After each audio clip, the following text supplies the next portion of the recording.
वीरांगना रानी अवंतीबाई अमर रहें, अमर रहें।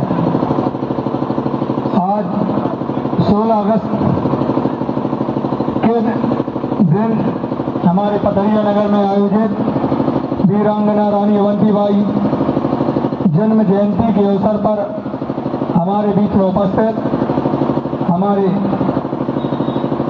रहे देवरी विधानसभा से योगी राष्ट्रीय समाज के युवा अध्यक्ष आदरणीय हरीश भाई साहब जी, हमारे किंद्राव से राव साहब जी, हमारे बीच में उपस्थित भूपेन्द्र सोनी जी, हमारे बीच में उपस्थित आसाराम चौधरी जी, हमारे बीच में उपस्थित भाई कपिल दुबे जी, हमारे बीच में उपस्थित भैया बिहारी कुशवाहा जी, कृपाल कुशवाहा जी, रविंद्र लोधी जी, हमारे बीच में उपस्थित युवा कांग्रेस के अध्यक्ष भाई अजय सिंह जी, हमारे बीच में उपस्थित युवा कांग्रेस के जिलाध्यक्ष भाई जगपाल सिंह जी, विक्की सिंह जी, भाई अजय सिंह जी, भाई बकीर साहब, अरविंद सिंह जी, सरपंच बलवान सिंह जी एवं उपस्थित सभी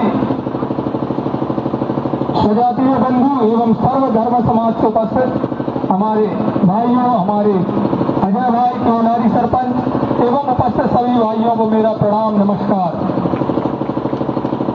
अंत में बोलने को मिला, आगे जो वक्ता रहे उनने लगभग सभी बातें बता दी। अंत में जो बोलता है उसके लिए बोलने के लिए कुछ नहीं बनता। सर्वप्रथम मैं मां वीरांगना रानी अवंतीबाई जी के रूप में बैठी हमारी बहन के चरणों में नमन करता हूं, मंच पर बैठी बहनों के चरणों में नमन करता हूं, मां अवंतीबाई जी को श्रद्धांजलि अर्पित करता हूं। हमें गर्व है कि हम उस समाज से हैं जिसने अंग्रेजों की उस स्वतंत्रता की लड़ाई में हिस्सा लिया। हम उस समाज के वंशज हैं। हमें गर्व होना चाहिए कि हमारी महिलाओं ने इस देश की स्वतंत्रता के लिए, आजादी के लिए लड़ाई लड़ी। लेकिन दुर्भाग्य है कि आज हम अपनी महिलाओं को आगे नहीं ला पा रहे। हमें अपनी महिलाओं को आगे लाना पड़ेगा, क्योंकि जब तक वह समाज आगे नहीं बढ़ सकता जिस समाज की महिलाएं आगे ना आए।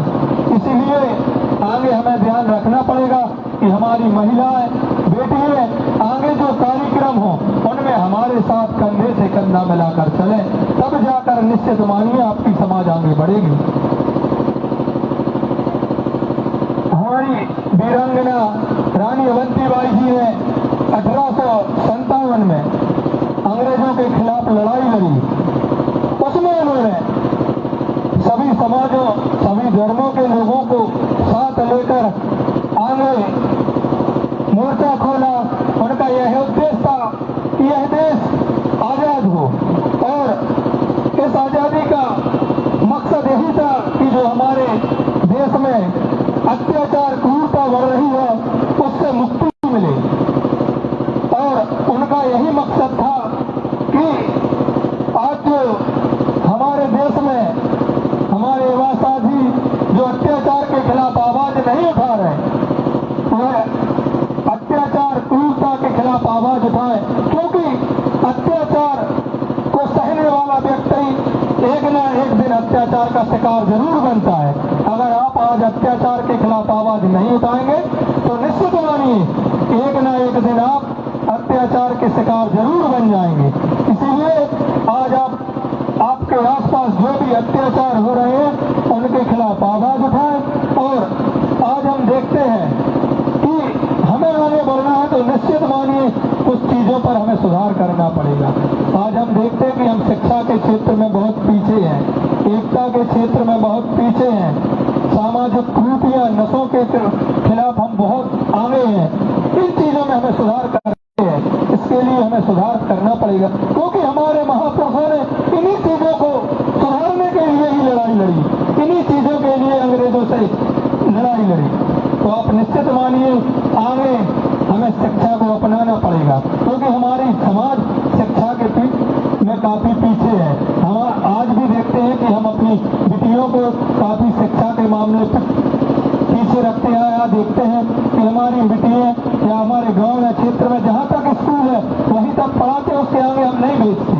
लेकिन निश्चित मानिए अगर आप अपनी बेटियों को शिक्षित करने में हैं, तक या स्नातकोत्तर तक ले जाते हैं, तो निश्चित मानिए कि अगर आपने एक बिटिया को शिक्षित कर दिया तो आपका पूरा परिवार शिक्षित हो जाएगा। इसीलिए आप बिटिया को शिक्षित करें, आप भी शिक्षित और शिक्षा में लक्ष्य बनाकर आगे बढ़े, क्योंकि शिक्षित होना ही मुख्य उद्देश्य नहीं है।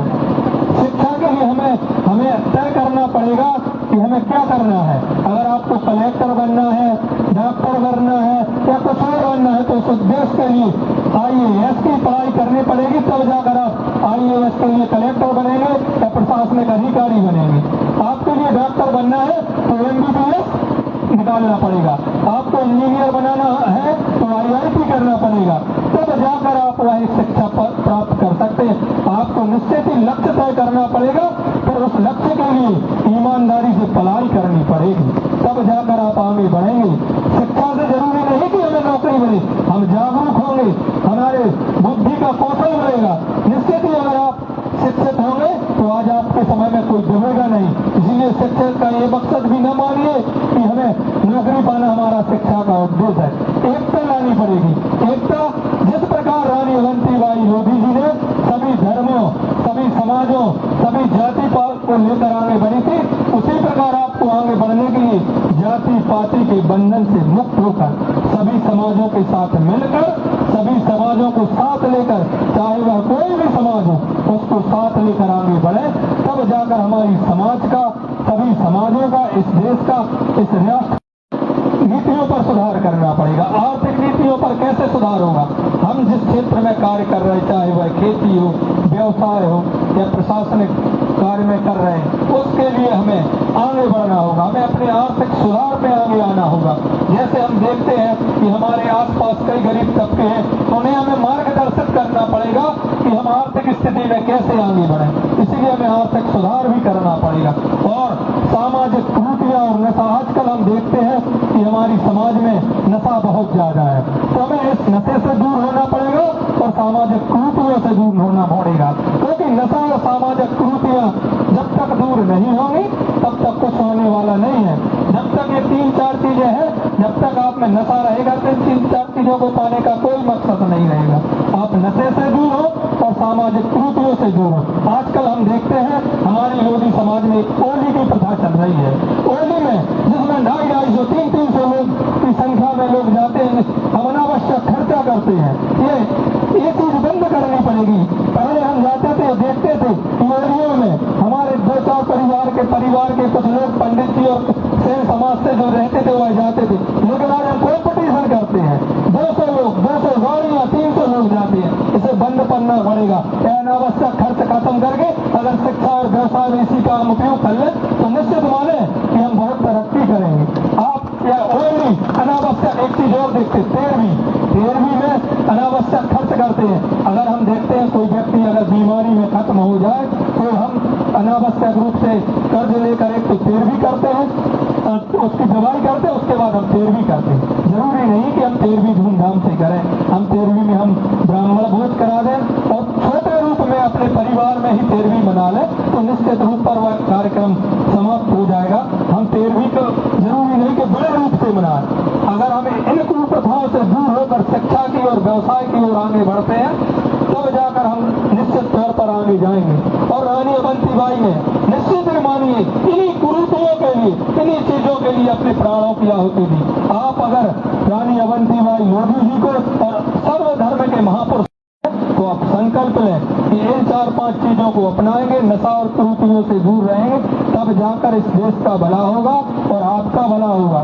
मैं ज्यादा तो कुछ कहूंगा नहीं, बहुत से वक्ताओं ने बोला है, बोलने के लिए बहुत सारी बातें हैं, लेकिन समय कम है और आगे भी बहुत से लोगों को बोलना है। तो हम आपसे यही कहेंगे, आप सामाजिक सुधार की ओर आगे बढ़ें।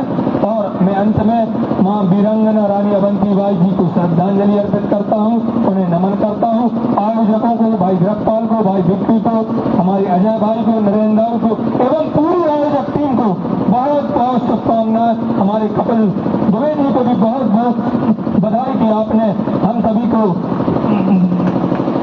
कार्यक्रम में हमारा सहयोग किया। पूरी टीम का बहुत बहुत धन्यवाद, आभार। निश्चित मानिए आगे आएगा जो कार्यक्रम